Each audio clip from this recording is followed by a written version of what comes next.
Lynda Randle, the quiet debt she owes the Gaithers. Gospel Spirit News ask any gospel fan to name one video that's made them weep, and there's a strong chance they'll say the same thing. Lynda Randle singing God on the Mountain on a Gaither homecoming stage. That single clip has been watched more than 88 million times. It is, by some distance, the most watched video the Gaither Music TV channel has ever posted. But behind that soaring voice is a story most fans have never heard. A story about what it actually took to get Lynda Randle onto that stage in the first place. Because before the sold-out women's conferences, before the Dove Award, before the millions of views, there was a woman with no money, no platform, and a dream she genuinely couldn't afford. And the person who quietly changed that? Bill Gaither. This is the story of how one act of generosity, kept deliberately out of the spotlight for years, helped build one of gospel music's most beloved voices. Who is Lynda Randle, really? Lynda Randle's beginnings were nothing like the polished homecoming stage she'd later call home.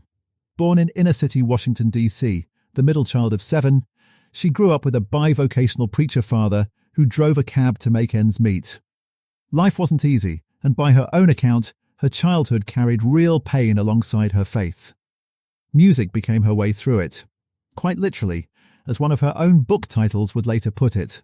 She was recruited into the world of Bill and Gloria Gaither back in 1998, and from there became one of the most recognizable voices on the homecoming tours, eventually becoming known, notably, as the only African-American regular in the Gaither family of musicians, a bridge builder, in her own words, between audiences of every background.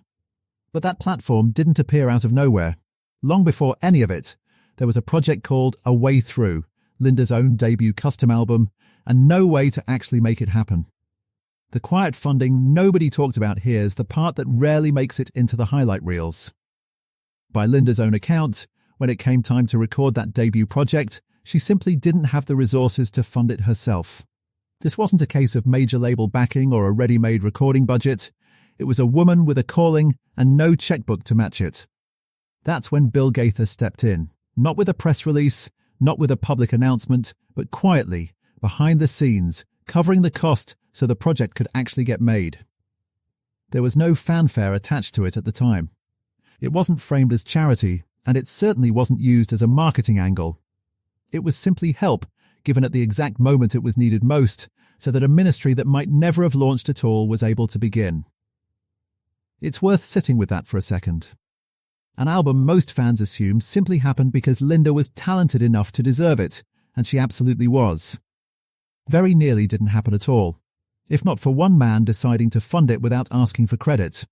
More than money, a steady place to stand, but the Gaithers' support for Lynda Randle didn't stop at funding one album. What followed was something arguably more valuable: steady, consistent work for years on end. Lynda has toured with Bill and Gloria Gaither and the Homecoming Friends for well over a decade, becoming a fixture of the tour circuit rather than a guest appearance. In an industry where opportunities can be unpredictable and income even more so, that kind of long-term, dependable platform is rare. It gave her not just visibility, but stability, a consistent place to minister, to grow her solo career alongside it, and to build the audience that would eventually make her one of the most streamed voices in Gaither's entire catalogue. That's the quieter side of generosity, not a single dramatic gesture, but a steady hand extended over years, making sure the door stayed open long after it was first unlocked. The homecoming stage ASA Lifeline here's where the story becomes even more personal. Lynda Randle has spoken openly about walking through genuinely dark periods in her own life. Deep personal grief, family health struggles, seasons where singing was the last thing that felt possible. She's even described, in her own words, caring for her mother through serious illness while continuing to carry a demanding tour schedule at the same time. Through those seasons, the Homecoming platform became something more than a stage. It became a place she could return to and simply be honest, a community that had already seen her at her most vulnerable and welcomed her back regardless. It's part of why God on the Mountain resonates the way it does when she sings it. The lyric isn't theoretical for her, it's lived experience. The idea that God is present not only in life's mountaintop moments, but in the valleys too. The grief, the darkness, the nights that don't seem to end. When Lynda sings that song, she isn't performing a metaphor. She's testifying to something she's actually walked through, on a stage that was there for her long before the cameras started rolling. Why this story matters, it would be easy to file this away as just another celebrity-helped celebrity story. But it's worth noticing what actually made this work.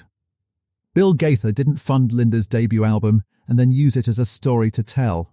For years, this quiet support simply existed in the background, known mainly to Lynda herself and those closest to her. That's a meaningful distinction. Generosity that's kept quiet, rather than publicized for credit, tends to say a great deal about the person giving it, and it says just as much about an industry that, at its best, still has room for that kind of unglamorous, unrewarded kindness. It also reframes what Homecoming Friends actually means. It isn't just a tour name.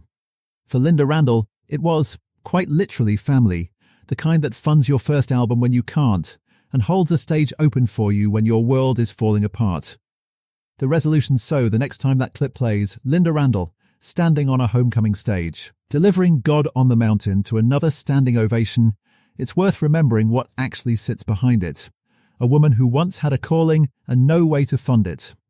A man who quietly paid for that first project without asking for recognition. Years of steady work that gave her a platform to build a genuine ministry.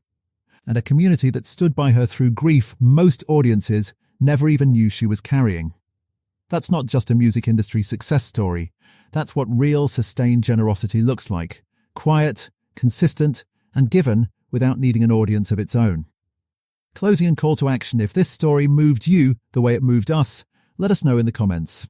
And if God on the Mountain has ever gotten you through your own valley, we'd love to hear that too. Subscribe and turn on notifications, because we'll keep bringing you the real stories behind gospel music's most beloved voices, the ones that never made the headlines, but absolutely should have. Until next time, keep the faith and keep looking for the mountain.